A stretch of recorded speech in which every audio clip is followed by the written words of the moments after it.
Hello बच्चों, how are you everyone.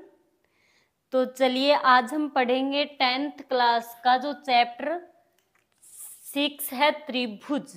इसका normal basic तो हमने पिछले वीडियो में कंप्लीट कर लिया, ठीक है। अब हम पढ़ेंगे जितने भी प्रमेय हैं, ठीक है। तो सबसे पहले हम पढ़ते हैं प्रमेय 6.1। तो प्रमेय 6.1 क्या है? इसको थेल्स प्रमेय और आधारभूत समानुपातिकता प्रमेय भी कहते हैं, ठीक है। तो प्रमेय क्या है कि यदि किसी त्रिभुज की एक भुजा के समांतर अन्य दो भुजाओं को भिन्न भिन्न बिंदुओं पर प्रतिच्छेद करने के लिए एक रेखा खींची जाए तो ये अन्य दो भुजाएं एक ही अनुपात में विभाजित हो जाती है। कहने का मतलब क्या है कि ये एक त्रिभुज बना लिया हमने।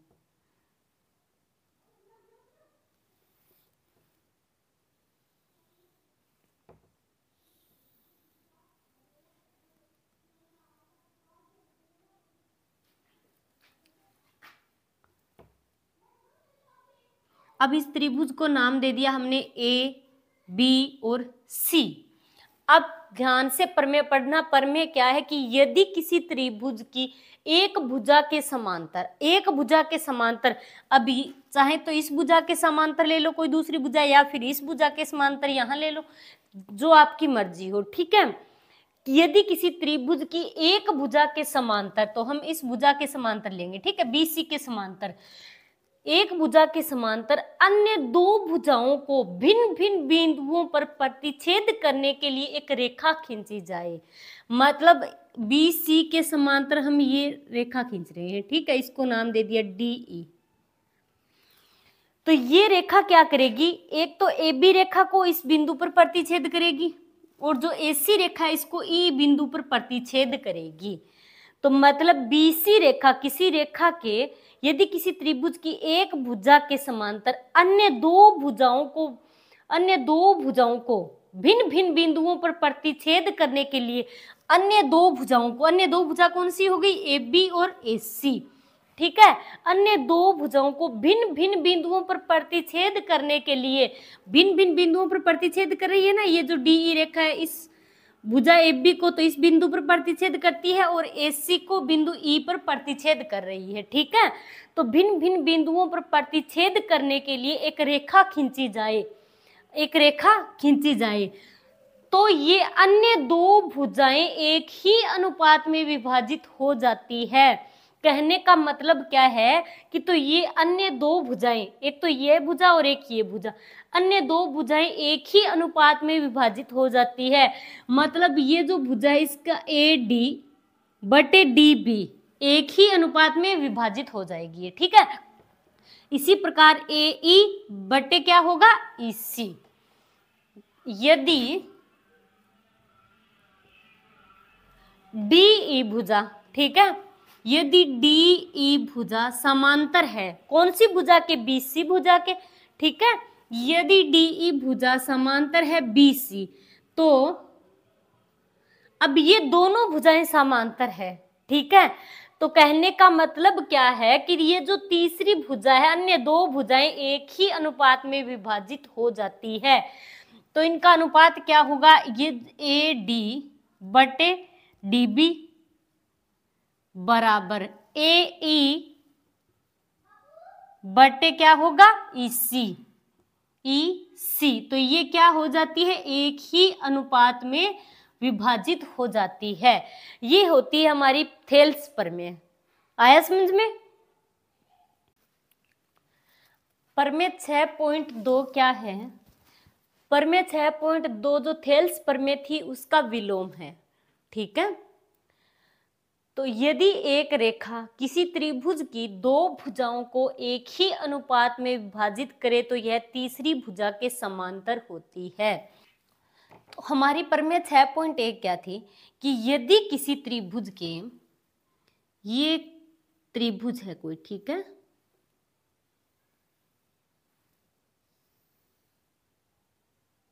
तो हमारी प्रमेय 6.1 थी कि यदि किसी त्रिभुज की एक भुजा के समांतर अन्य दो भुजाओं को भिन्न भिन्न बिंदुओं पर प्रतिच्छेद करने के लिए एक रेखा खींची जाए तो वह दोनों भुजाओं को समान अनुपात में विभाजित कर देती है। ठीक है, तो ये क्या है, त्रिभुज ए बी सी और इसको नाम दे दिया डी ई, और ये थेल्स प्रमेय का विलोम है। थेल्स प्रमेय तो ये थे कि किसी भुजा के मतलब यदि बी सी डी ई भुजा क्या है, बी सी के समांतर है। ठीक है, तो समांतर है तो ये क्या करेगी, अन्य दो भुजाओं को अलग अलग, अन्य दो भुजाओं को भी समान अनुपात में विभाजित कर देगी। मतलब ए डी बटे होगा डी बी और ए ई बटे क्या होगा ई सी, ये दोनों बराबर होगी। ठीक है, ए डी बटे डी बी बराबर होगा ए ई बटे ई सी। अब ये क्या दे रखा है, थेल्स प्रमेय का विलोम दे रखा है।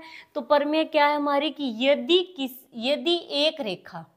यदि एक रेखा किसी त्रिभुज की दो भुजाओं को एक ही अनुपात में विभाजित करे, यदि एक रेखा, ये रेखा क्या कर रही है, इन दोनों भुजाओं को एक ही अनुपात में विभाजित कर रही है। मतलब यदि ये रेखा डी ई रेखा क्या कर रही है, इस भुजा को समान अनुपात में विभाजित कर रही है और इस भुजा को भी समान अनुपात में विभाजित कर रही है। तो मतलब ए डी बटे डी बी बराबर है ए ई बटे ई सी।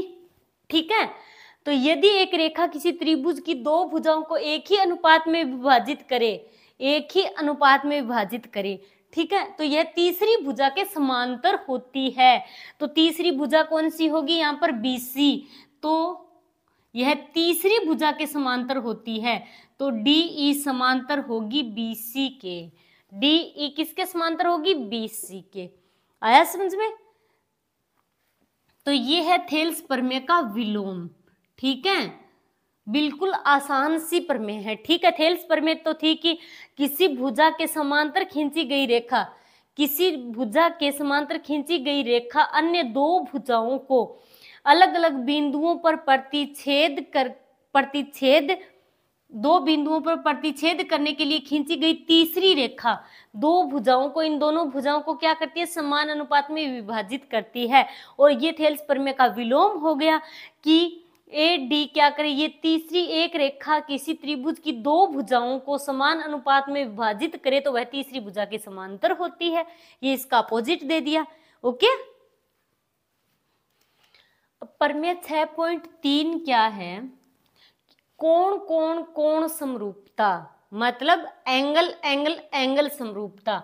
अब इसको ए भी लिखते हैं, कोण समरूपता को ए समरूपता भी कहते हैं। ए का मतलब एंगल हो गया। ठीक है, तो ए समरूपता क्या होती है, यदि दो त्रिभुजों में संगत कोण बराबर हो तो उनकी संगत भुजाएं एक ही अनुपात में अर्थात समानुपाती होती है और इसलिए ये त्रिभुज समरूप होते हैं। जैसे एक ये त्रिभुज है और एक ये त्रिभुज है। अब इसको नाम दे दिया हमने ए बी और सी, इसको नाम दे दिया पी क्यू और आर। ठीक है, तो कोण समरूपता क्या होती है, कोण समरूपता मतलब इस त्रिभुज के तीनों संगत कोण इस त्रिभुज के तीनों कोणों के बराबर हो, मतलब इनके संगत कोण बराबर हो तो ये दोनों त्रिभुज क्या होते हैं, समरूप होते हैं। यदि ये कोण A है, ठीक है, यदि कोण A बराबर है कोण P के, मतलब इनके संगत कोण बराबर हो, कोण A किसके बराबर है, कोण P के, सॉरी B नहीं P के, कोण A कोण P के बराबर है और कोण B बराबर है कोण B किसके बराबर होगा, इसका संगत कोण कौन सा है, Q, तो कोण B बराबर है कोण Q के और कोण C किसके बराबर होगा, कोण R के, तो कोण C बराबर होगा कोण आर के। मतलब कोण कोण कोण समरूपता क्या होती है, किसी त्रिभुज के तीनों कोण दूसरे त्रिभुज के तीनों कोणों के बराबर हो तो उसको क्या बोलते हैं, कोण कोण कोण समरूपता बोलते हैं। ठीक है, अब यदि किसी त्रिभुज के संगत कोण बराबर हो, तीनों संगत कोण, तो क्या होता है, ये दोनों त्रिभुज समरूप होते हैं। ठीक है, तो अब तीनों कोण बराबर है तो क्या होगा कि त्रिभुज ए बी सी जो है वो समरूप होगा त्रिभुज पी क्यू आर के। क्लियर? ठीक है, यदि किसी त्रिभुज के तीन कोण दूसरे त्रिभुज के तीनों कोणों के बराबर हो, अर्थात उनके संगत कोण बराबर हो, तो दोनों त्रिभुज आपस में क्या होते हैं, समरूप होते हैं। ठीक है, अब ये तो क्या है, कोण कोण कोण समरूपता है। ठीक है, और एक होती है कोण कोण समरूपता, कोण कोण समरूपता। अब कोण कोण कोण समरूपता में तो क्या था कि एक तीनों कोण क्या होने चाहिए, बराबर होने चाहिए। और कोण कोण समरूपता में क्या होता है कि किसी त्रिभुज के दो कोण दूसरे त्रिभुज के दो कोणों के बराबर हो तो वे त्रिभुज क्या होते हैं, समरूप होते हैं।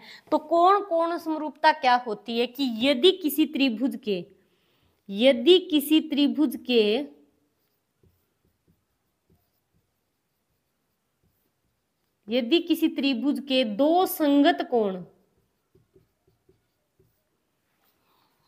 दो संगत कोण बराबर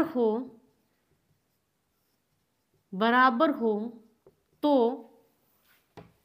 वे त्रिभुज समरूप होते हैं। ठीक है, वे त्रिभुज समरूप होते हैं। आया समझ में? यदि किसी त्रिभुज के दो संगत कोण दो संगत कोण बराबर हो किसी त्रिभुज के, ठीक है, तो यदि किसी त्रिभुज के दो संगत कोण यदि किसी दो त्रिभुजों के दो संगत कोण बराबर हो तो वे त्रिभुज भी समरूप होते हैं। ठीक है, किसी त्रिभुज के दो कोण दूसरे त्रिभुज के दो कोण के यदि बराबर है तो वे दोनों त्रिभुज समरूप होते हैं। ठीक है, अब प्रमेय 6.4 करते हैं। ठीक है, तो प्रमेय 6.4 क्या है कि यदि दो त्रिभुजों में एक त्रिभुज की भुजाएं दूसरे त्रिभुज की भुजाओं के समानुपाती हो, मतलब समान अनुपात में हो दोनों त्रिभुजों की भुजाएं, ठीक है, तो इनके संगत कोण बराबर होते हैं। यदि भुजाएं समानुपाती होगी तो क्या होगा, इनके संगत कोण भी बराबर होंगे और इसलिए दोनों त्रिभुज समरूप होते हैं। मतलब एक ये त्रिभुज है,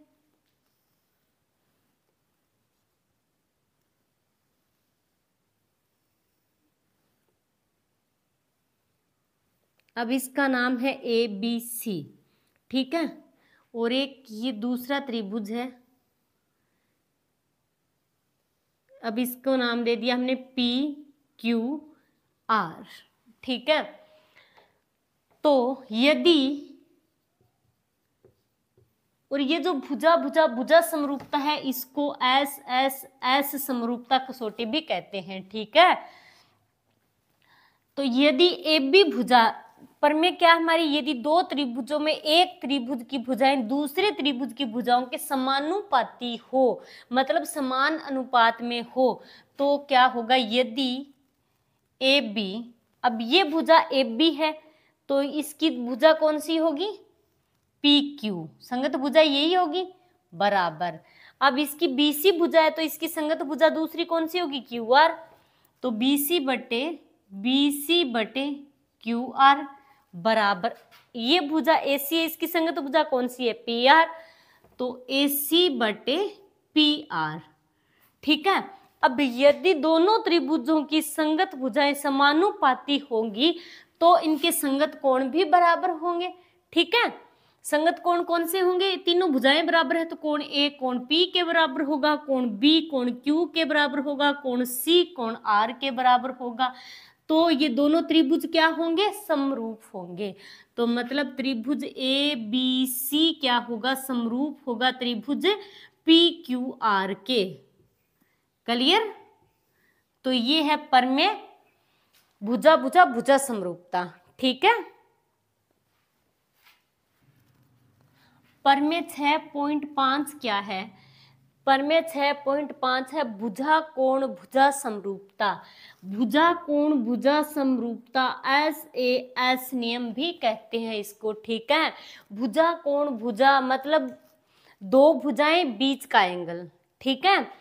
यदि एक त्रिभुज का एक कोण दूसरे त्रिभुज की एक कोण के बराबर हो तथा इन कोणों को अंतर्गत करने वाली भुजाएं समानुपाती हो तो दोनों त्रिभुज समरूप होते हैं। मतलब क्या हुआ, हमारी प्रमेय क्या कहती है कि ये कोई त्रिभुज है ABC और ये त्रिभुज है PQR। अब प्रमेय ध्यान से देखना कि यदि एक त्रिभुज का एक कोण, अब इस त्रिभुज का ये कोण, ठीक है, एक कोण दूसरे त्रिभुज के एक कोण के बराबर हो तो इसका ये दूसरा कोण है, ठीक है, ये दोनों कोण बराबर है, आया समझ में। तथा इन कोणों को अंतर्गत करने वाली भुजाएं समानुपाती हो। इन कोणों को अंतर्गत करने वाली भुजाएं मतलब ये कोण किन दो भुजाओं से बना हुआ है? एक तो ये भुजा हो गई PQ, एक PR, इन्हीं दो भुजाओं से ये एंगल बना है। मतलब कोण को अंतर्गत करने वाली भुजाएं कौन सी होगी? एक तो PQ होगी, एक PR होगी। इस कोण में कौन सी भुजाएं होगी? एक तो AB होगी, एक AC होगी। अंतर्गत का मतलब है कि कोण कौन सी भुजाओं के बीच बना हुआ है। जिन दो भुजाओं के बीच में कोण बनता है उसी को बोलते हैं अंतर्गत करने वाली भुजाएं, ठीक है। तो अंतर्गत भुजा कोणों को अंतर्गत करने वाली भुजाएं समानुपाती हो तो दोनों त्रिभुज क्या होते हैं? समरूप होते हैं। यदि कोण A क्या है? कोण P के बराबर है, ठीक है, ये दोनों कोण क्या है? बराबर है। तो इन दोनों कोणों को अंतर्गत करने वाली भुजाओं का अनुपात क्या होगा? समान होगा, ठीक है। तथा अब दोनों भुजाएं कौन सी होगी? एक तो ये भुजा हो गई इसकी तो AB और ये PQ, तो इनका अनुपात AB समानुपाती होगी, ये AB बटे PQ बराबर दूसरी भुजा AC बटे PR, AC बटे PR। अब ये दोनों कोण बराबर होंगे तो कोणों को अंतर्गत करने वाली भुजाओं का अनुपात भी क्या होगा? बराबर होगा। तो ये दोनों त्रिभुज क्या होंगे? समरूप होंगे। तो त्रिभुज ABC क्या होगा? समरूप होगा त्रिभुज PQR के, ठीक है। अब प्रमेय 6.6 क्या कहती है कि दो समरूप त्रिभुजों के क्षेत्रफलों का अनुपात इनकी संगत भुजाओं के अनुपात के वर्ग के बराबर होता है। मतलब ये कोई दो त्रिभुज हैं, ठीक है, पहला त्रिभुज है ABC और दूसरा त्रिभुज है PQ और R, ठीक है। तो क्या कहती है प्रमेय? दो समरूप त्रिभुजों के क्षेत्रफलों का अनुपात मतलब दो समरूप त्रिभुजों का, ये दोनों त्रिभुज क्या है? समरूप है, ठीक है। यदि त्रिभुज ABC समरूप है त्रिभुज PQR, ये दोनों त्रिभुज समरूप दे रखे हैं, ठीक है। अब तो यदि दोनों त्रिभुजों के क्षेत्रफलों का अनुपात, दो समरूप त्रिभुजों के क्षेत्रफलों का अनुपात मतलब इन दोनों इनका क्षेत्रफल, ठीक है, क्षेत्रफलों का अनुपात इनकी संगत भुजाओं के अनुपात के वर्ग के बराबर होता है।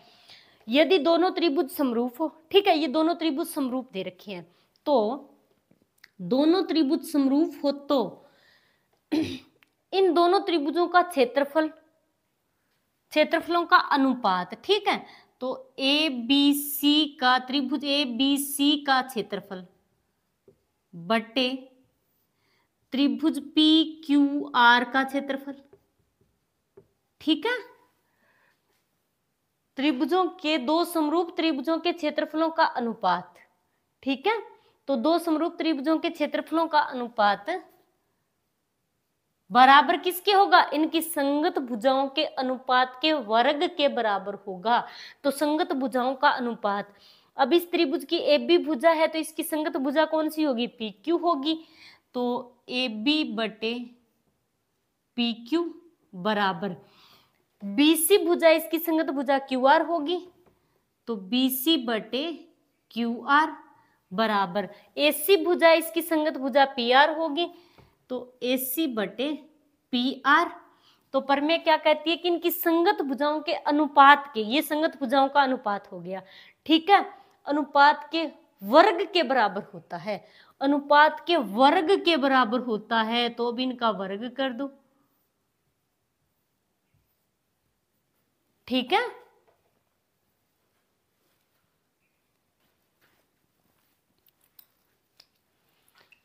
प्रमेय 6.7 क्या है कि यदि किसी समकोण त्रिभुज के समकोण वाले शीर्ष से कर्ण पर लंब डाला जाए तो इस लंब के दोनों ओर बने त्रिभुज संपूर्ण त्रिभुज के समरूप होते हैं तथा परस्पर भी समरूप होते हैं। जैसे ये एक समकोण त्रिभुज है, ठीक है, अब इसको नाम दे दिया A, B और C। ये क्या है? समकोण है, ठीक है, 90 डिग्री का एंगल है कोण B। तो B के जस्ट सामने वाली भुजा ये क्या होगी? कर्ण होगी, ठीक है। तो प्रमेय क्या है? यदि किसी समकोण त्रिभुज के समकोण वाले शीर्ष से, तो समकोण वाला शीर्ष कौन सा होगा? ये होगा। शीर्ष से कर्ण पर लंब डाला जाए तो कर्ण कौन सा है? ये है। समकोण के 90 डिग्री के एंगल के जस्ट सामने वाली जो भुजा होती है वो क्या होती है? कर्ण होती है, ठीक है।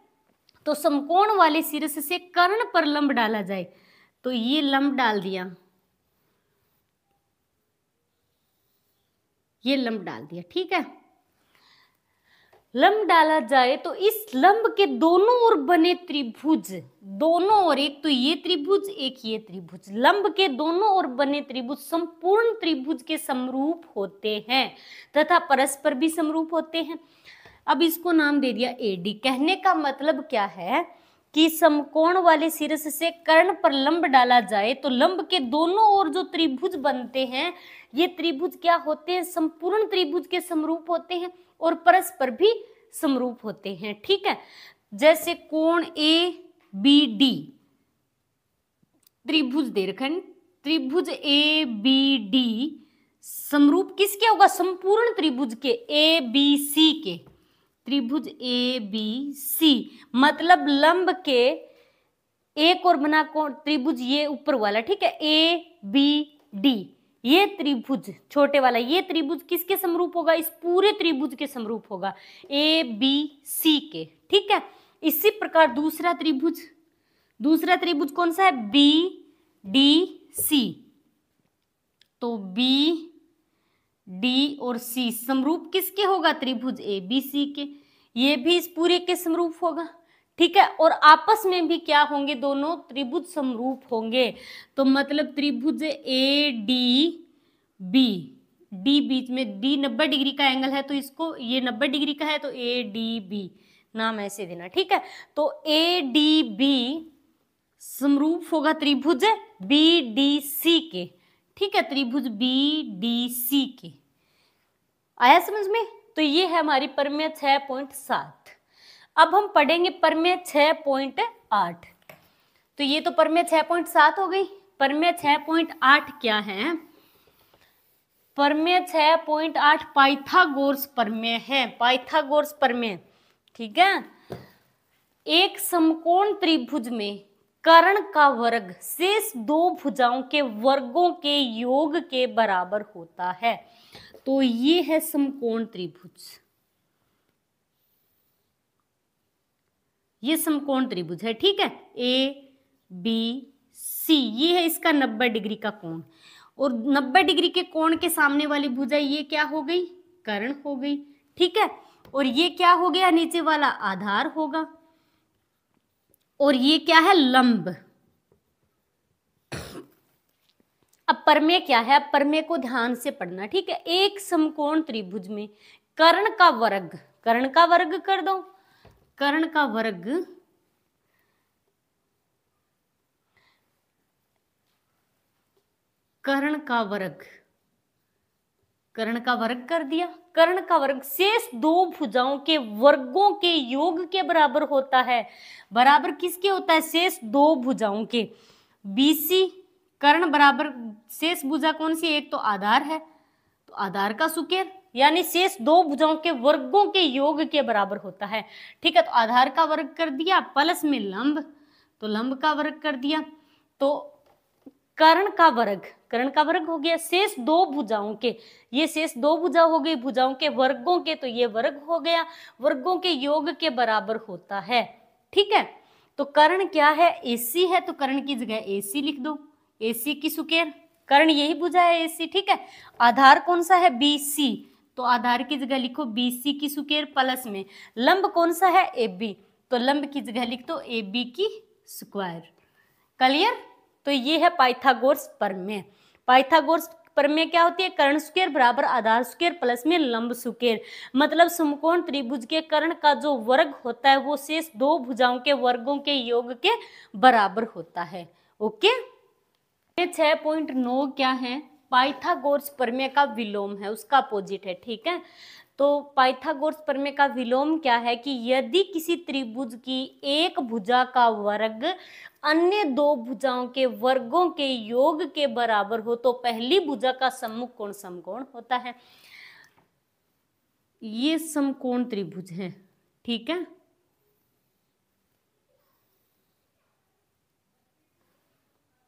A, B और C, कोण B इसका 90 डिग्री है, समकोण है।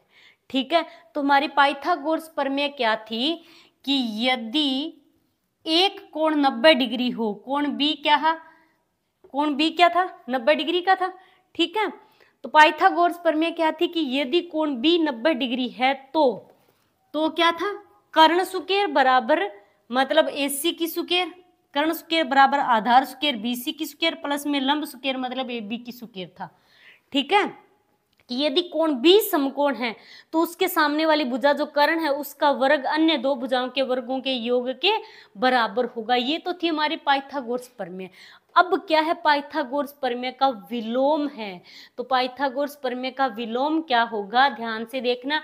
यदि किसी त्रिभुज की एक भुजा का वर्ग, एक भुजा का वर्ग तो AC का वर्ग करो, AC एक भुजा का वर्ग हो गया AC का सुकेर। ठीक है, एक भुजा का वर्ग अन्य दो भुजाओं के वर्गों के योग के बराबर हो, अन्य दो भुजाओं के वर्गों के योग के बराबर हो तो BC की सुकेर प्लस AB की सुकेर, अन्य दो भुजाओं के वर्गों के योग के बराबर हो, बराबर कर दिया। ठीक है, तो पहली भुजा का सम्मुख कोण समकोण होता है, तो पहली भुजा AC, पहली भुजा कौन सी है, AC, तो AC के सम्मुख कोण कौन सा हो गया, B, तो समकोण होगा। ठीक है, तो ये क्या होगा, समकोण होगा, तो कोण B बराबर 90 डिग्री होगा। ये हो गई पाइथागोरस प्रमेय का विलोम हो गया। आया समझ में? चलिए अब हम पढ़ते हैं, इसका लास्ट टॉपिक है आरचस नियम। तो आरचस समरूपता क्या होती है कि यदि दो समकोण त्रिभुजों में जैसे एक तो ये समकोण त्रिभुज है और दूसरा ये समकोण त्रिभुज है। ठीक है, इसको नाम दे दिया A, B और C, ये इसका 90 डिग्री का एंगल, और इसको दे दिया P, Q और R। ठीक है, यदि दो समकोण त्रिभुजों में एक त्रिभुज का कर्ण, इस त्रिभुज का कर्ण ये है 6 सेंटीमीटर। ठीक है, तथा एक भुजा दूसरे त्रिभुज की, अब इसकी एक भुजा, ठीक है, तो अब इसकी एक भुजा ये है, ये मान लो आप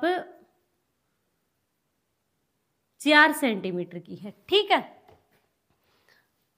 कर्ण तथा यदि दो समकोण त्रिभुजों में एक त्रिभुज का कर्ण तथा एक भुजा दूसरे त्रिभुज के कर्ण तथा एक भुजा के समानुपाती हो, कर्ण तथा एक भुजा के समानुपाती होते हैं, समानुपाती हो तो दोनों त्रिभुज समरूप होते हैं, इसे आरचस समरूपता कसौटी कहते हैं। ठीक है, यदि अब समरूपता, आरचस समरूपता क्या होती है, यदि एक त्रिभुज का समकोण एक कर्ण, ठीक है, तो कर्ण तो ये हो गया कर्ण, और एक अन्य भुजा दूसरे समकोण त्रिभुज का कर्ण और अन्य भुजा के समानुपाती हो। ठीक है, तो मतलब ये जो छोटे वाला है इसका एक तो कर्ण हो गया PR, यदि पी आर बट्टे, अब इसका कर्ण है पी आर, तो इस समकोण त्रिभुज का कर्ण कौन सा है, AC, तो पी आर बटे AC बराबर इसकी अन्य भुजा PQ बटे इसके अन्य भुजा AB, तो PQ बटे AB हो गया। तो PR कितनी है, PR है 3 बटे AC कितनी है 6 बराबर PQ कितनी है, PQ 2 सेंटीमीटर है, AB कितनी है 4 सेंटीमीटर है। तो मतलब इनका अनुपात क्या हो गया, 2 का 4 में भाग कितनी बार जाएगा, 2 बार, तो 1/2 बराबर 1/2। तो इनका अनुपात क्या है, समान है। ठीक है, यही हमारे पर में कि यदि दो समकोण त्रिभुजों में एक त्रिभुज का कर्ण तथा एक भुजा दूसरे त्रिभुज के कर्ण तथा एक भुजा के समानुपाती हो, समानुपाती मतलब इन समान अनुपात में हो, ठीक है, तो दोनों त्रिभुज समरूप होते हैं। अब ये क्या है, समान अनुपात में है, तो दोनों त्रिभुज क्या होते हैं, समरूप होते हैं। तो त्रिभुज PQR समरूप है त्रिभुज ABC। क्लियर। तो ये हो गया जो हमारा चैप्टर 6 है, इसका बेसिक कंसेप्ट कंप्लीट।